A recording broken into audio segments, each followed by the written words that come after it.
शान्ताकारं भुजगशयनं पद्मनाभं सुरेशं विश्वाधारं गगनसत्सं मेघवर्णं शुभांगं श्रीलक्ष्मीकान्तं कमलनयनं योगविद्यानगम्यं वन्दे श्रीविष्णुं भवभयहरं सर्वलोकैकनाथं श्रीपरमात्मने नमः।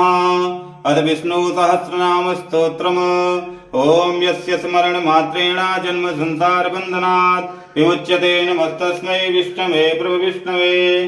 वैशम्पायनुवाच श्रुत्वा धर्मान् शेषेण पावनानि च सर्वतः युधिष्ठिरः शान्तिनवं पुनरेवाभ्यभाषत। युधिष्ठिरुवाच किमेकं दैवतं लोके किं वाप्येकं परायणं सुवन्ताकं कमर्चन्ता प्राप्नुर्मानवा शुभम्। को धर्मः सर्वधर्माणां भवतः परमो मतः किं जपनमुच्यते जन्तुर्जन्म संसारबन्धनात्। भीष्मुवाच जगत्प्रभुं देवदेवमनन्तं पुरुषोत्तमम् सुवन्नाम सहस्रेण पुरुषा सततोत्थिता तमेव